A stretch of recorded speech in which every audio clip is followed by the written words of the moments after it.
Bonjour, pour les choses de la psy, je reçois aujourd'hui Béatrice Millettre, Bonjour. L'auteur d'un petit livre, un petit guide chez Payot, qui est un petit guide très utile pour un certain type de personnes, mais qui représente quand même une bonne proportion, si j'ai bien compris, de la population. Ce livre s'appelle Petit guide à l'usage des gens intelligents qui ne se trouvent pas très doués. Et vous dites que dans la plupart des cas, c'est pas toujours le fait, mais dans la plupart des cas, c'est souvent des gens qui sont ce qu'on appelle hémisphère droit, Oui. à partir donc de cette grande découverte dont vous allez nous parler, qui fait que l'humanité est partagée en deux. Il y a les hémisphères droits et les hémisphères gauche. Oui. Alors, quand est-ce que cette découverte a été faite et qu'est-ce qu'elle suppose? Alors, ça a été découvert dans les années 80 par un monsieur qui s'appelait Monsieur Sperry, qui était prix Nobel de médecine, donc c'est pas n'importe quoi quand même, où il s'est rendu compte par des travaux sur l'épilepsie que les deux hémisphères présentaient pas les mêmes caractéristiques. D'ailleurs, il avait coupé les deux hémisphères et on s'est rendu compte à ce moment-là que ça faisait des gens un peu différents selon les cas. Donc là, on s'est rendu compte que les deux hémisphères étaient spécialisés. Et aujourd'hui, ça fait plus aucun doute, on le sait bien. On sait le centre du langage trouve à gauche, les émotions plutôt à droite. Donc ça, c'est un fait, c'est avéré. Alors, les deux hémisphères communiquent. Évidemment, les deux hémisphères communiquent et si on pouvait fonctionner sans un des deux hémisphères, je crois que ça se saurait. Sinon, là, on est un peu à Sainte-Anne où quand il y a un petit trou, ça va pas bien. Donc non, on a besoin des deux. Voilà. Et les deux sont complémentaires, travaillent en permanence ensemble. Sauf que nous, on parle de préférence hémisphérique. C'est-à-dire qu'il y a des moments, pour certains types certains types de tâches, vous allez utiliser préférentiellement l'hémisphère qui vous correspond le plus, ou sur lequel vous avez plus d'affinité ou de facilité. Chacun est plus de l'un ou de l'autre. Plus de l'un ou de l'autre, mais n'est certainement pas l'un ou l'autre. C'est toujours un raccourci de pensée qu'on utilise parce que, voilà, on est en abrégé. Ouais. Moi, j'aime bien l'image de la main droite et de la main gauche. Je suis droitière, mais ma main gauche, elle existe. Et je m'en sers tout le temps. Sauf qu'il y a des tâches que je vais faire plus avec ma main droite qu'avec ma main gauche, ou plus facilement, ou que je vais préférer faire avec ma main droite quand j'ai le choix. Quand j'ai pas le choix, je prendrai l'autre. Donc on a les deux. Oui, vous êtes docteur en psychologie, vous êtes spécialiste de sciences cognitives et vous êtes psychothérapeute. C'est-à-dire que dans votre cabinet, vous recevez beaucoup de gens qui ont un problème. Alors, ils arrivent et ils disent « je suis bête ». Je suis bête, je suis fou, je suis pas normal, ça va pas, il y a un truc. Vraiment, il y en a, ils me disent « je suis fou ». Je viens voir ce que je suis fou. Et au final, quand on décortique un peu, c'est vrai qu'ils peuvent présenter des pathologies, bien sûr, comme tout le monde, mais un tiers à la moitié des gens que je reçois, et les collègues, quand ils sont un peu au courant aussi, c'est la même chose, sont des hémisphères droits. Des hémisphères droits, c'est-à-dire des gens donc, qui seraient dans la minorité. Alors cette minorité représente... Certaines études ont dit jusqu'à 30%, on ne sait pas exactement. Donc d'autres études disaient 10, 15, voilà, on ne sait pas. On ne sait pas très bien. Enfin, il y a une minorité de gens dans l'humanité qui fonctionneraient plus sur la base de l'hémisphère droit, qui est l'hémisphère plus de l'intuition globale. Oui, mais ça veut dire que c'est un raisonnement intuitif, on va dire. C'est pas une vue de l'esprit, un parapsychologie ou ce qu'on veut. Ça veut dire que quand on est hémisphère gauche, on met un pied devant l'autre, on a un raisonnement séquentiel. C'est les gens rationnels au sens... de la logique mathématique, du premier élément on déduit le deuxième, le troisième, on arrive au résultat. Les intuitifs, ils ont tout en parallèle. Ils voient tout en même temps. S'ils voient tout en même temps, ils peuvent par définition pas verbaliser les choses, parce que la parole c'est séquentiel, donc on peut pas dire deux mots en même temps. Donc ils n'ont pas conscience finalement des nœuds de leur raisonnement, et ça leur donne une intuition, une évidence. Et d'une certaine façon, ils voient plus juste, d'une certaine façon. C'est parce qu'ils ne sont pas tellement enfermés dans un petit raisonnement qui est forcément réduit, forcément limité. Ils voient le big picture, comment dire, dans le grand tableau. Le grand angle. Voilà. Et donc, ils voient tout. Et comme ils voient tout, ils sont quand même capables de mieux comprendre ce qu'il en est. C'est vrai. Et donc, finalement, ce qu'ils font, c'est qu'ils arrivent à des résultats et ils ne savent pas comment. Ils savent pas comment. C'est le coup du gamin à l'école qui vous donne le résultat et l'institut lui dit « t'as copié sur ton voisin ». Alors qu'il n'a pas copié, c'est juste, il a le résultat, mais il ne sait pas comment. Et ça, on peut apprendre. J'avais un ado au bureau, il était premier en maths, en terminale quand même, il passait en prépa.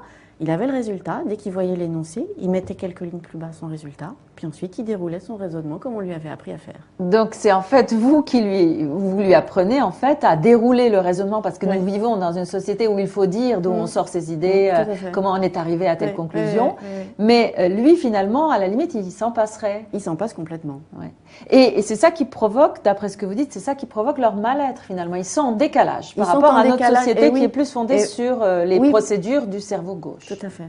Ils sont en décalage parce que depuis tout petit, ils fonctionnent à leur manière et puis on leur dit c'est pas comme ça qu'il faut faire.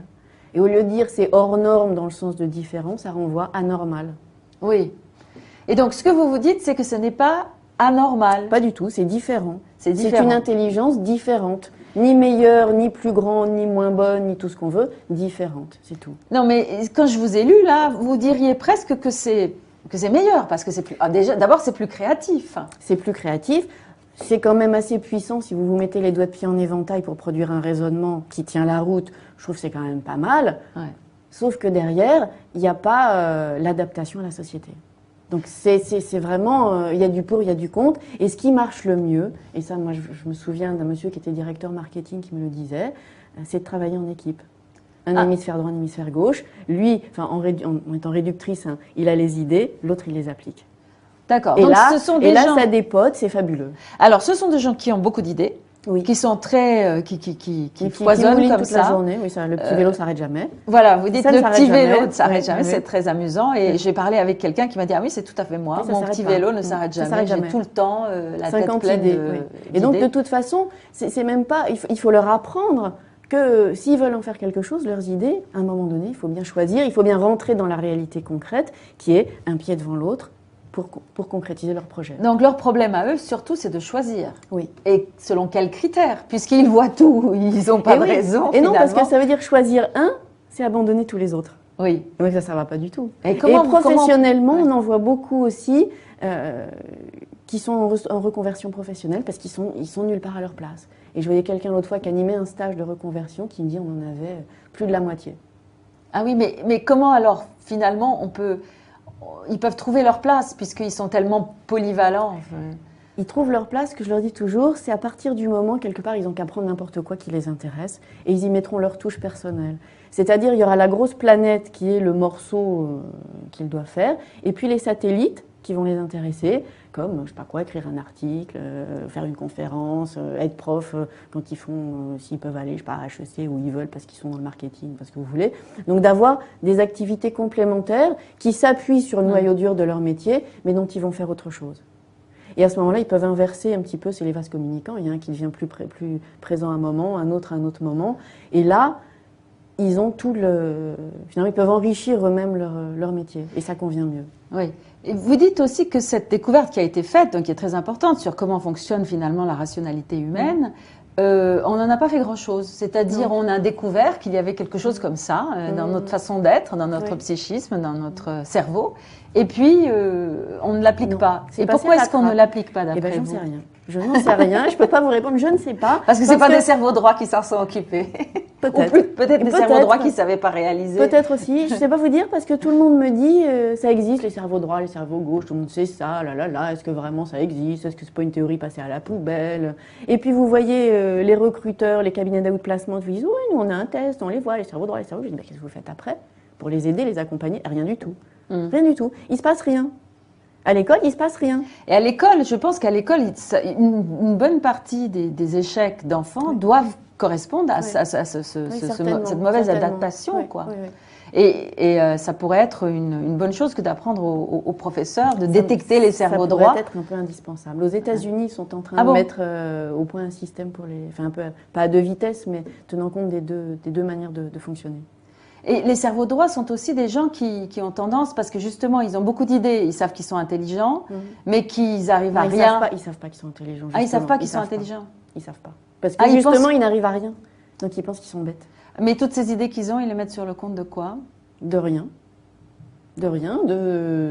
Ça, ils y pensent même pas. Et pour eux, tout le monde fonctionne comme ça. Ah oui. Ils n'ont pas l'idée, pas plus que les cerveaux gauches n'ont l'idée que les hémisphères droits fonctionnent autrement. Donc les cerveaux droits n'ont pas l'idée que ça pourrait être autrement. Et quand vous leur faites lire les caractéristiques, ils vous disent, ben oui, c'est moi, mais c'est tout le monde. Eh non, c'est pas tout le monde. Ah oui. Enfin ça, c'est normal. Hein, on voit chacun. Et donc, en thérapie, vous, finalement, en thérapie, en coaching, vous aidez ces personnes à apprendre des procédures du cerveau gauche pour être plus adaptées à la société. Mais est-ce qu'il vous arrive d'avoir des gens qui sont cerveau gauche et qui disent « Ah, je voudrais bien un peu de créativité, comment faire, oui, docteur ?» on trouve des ateliers de décoincement du cerveau droit sur Internet. Moi, je trouve ça très rigolo. Décoincement du cerveau droit. Décoincement du cerveau droit, oui, tout à fait. Et on a, aux États-Unis, c'était le conseiller d'Al Gore qui vient de publier un livre. Il dit « Moi, je suis cerveau gauche. » Et la société économique de demain sera plutôt celle des cerveaux droits parce que multitâche, créatif, enfin bon, voilà, ce que vous voulez. Oui, tout ce qui va dans le sens d'une vision synthétique, en morceaux, voilà, pas tranchée, comme ça. Et donc lui, son livre, c'est de dire, voilà, vous êtes hémisphère gauche, apprenez à fonctionner, à tirer parti aussi de votre hémisphère droit et à devenir un peu créatif, un peu ouvrez un peu les antennes, etc., etc.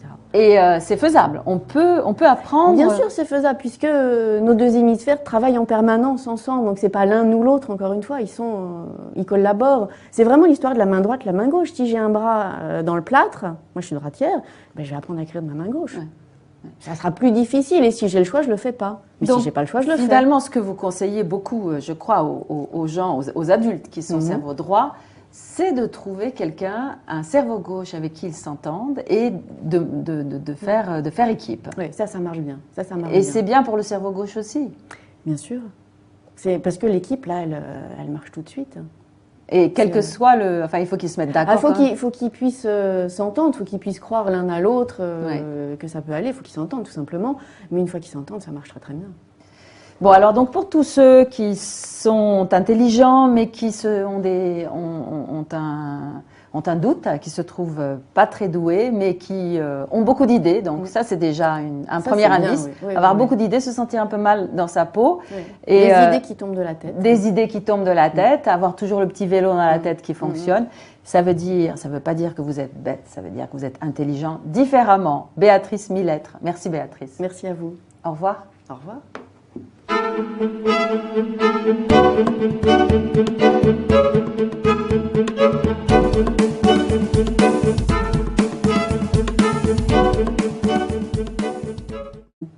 Et au final, quand on décortique un peu, c'est vrai qu'ils peuvent présenter des pathologies, bien sûr, comme tout le monde, mais un tiers à la moitié des gens que je reçois, et les collègues, quand ils sont un peu au courant aussi, c'est la même chose, sont des hémisphères droits.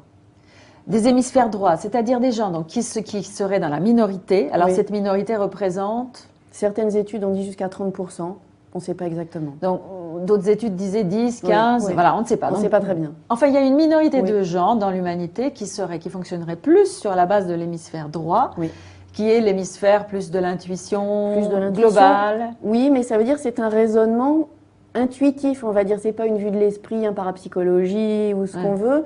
Ça veut dire que quand on est hémisphère gauche, on met un pied devant l'autre, on a un raisonnement séquentiel. C'est les gens rationnels au sens... de la logique mathématique, du premier élément on déduit le deuxième, le troisième, on arrive au résultat. Les intuitifs, ils ont tout en parallèle. Ils voient tout en même temps. S'ils voient tout en même temps, ils peuvent par définition pas verbaliser les choses, parce que la parole c'est séquentiel, donc on ne peut pas dire deux mots en même temps. Donc ils n'ont pas conscience finalement des nœuds de leur raisonnement, et ça leur donne une intuition, une évidence. Et d'une certaine façon, ils voient plus juste, d'une certaine façon. C'est parce qu'ils ne sont pas tellement enfermés dans un petit raisonnement qui est forcément réduit, forcément limité. Ils voient ils voient big picture, comment dire en anglais, le grand tableau. Le grand angle. Voilà. Et donc, ils voient tout. Et comme ils voient tout, ils sont quand même capables de mieux comprendre ce qu'il en est. C'est vrai. Et donc, finalement, ce qu'ils font, c'est qu'ils arrivent à des résultats et ils ne savent pas comment. Ils ne savent pas comment. C'est le coup du gamin à l'école qui vous donne le résultat et l'institut lui dit « t'as copié sur ton voisin ». Alors qu'il n'a pas copié, c'est juste, il a le résultat, mais il ne sait pas comment. Et ça, on peut apprendre. J'avais un ado au bureau, il était premier en maths, en terminale quand même, il est passé en prépa. Il avait le résultat, dès qu'il voyait l'énoncé, il mettait quelques lignes plus bas son résultat, puis ensuite il déroulait son raisonnement comme on lui avait appris à faire. Donc c'est en fait vous lui apprenez en fait à dérouler le raisonnement, parce que nous vivons dans une société où il faut dire d'où on sort ses idées, comment on est arrivé à telle conclusion, mais lui finalement à la limite il s'en passerait. Il s'en passe complètement. Et c'est ça qui provoque, d'après ce que vous dites, c'est ça qui provoque leur mal-être finalement. Ils sont en décalage par rapport à notre société qui est plus fondée sur les procédures du cerveau gauche. Tout à fait. Ils sont en décalage parce que depuis tout petit, ils fonctionnent à leur manière et puis on leur dit c'est pas comme ça qu'il faut faire. Et au lieu de dire c'est hors norme dans le sens de différent, ça renvoie à normal. Oui.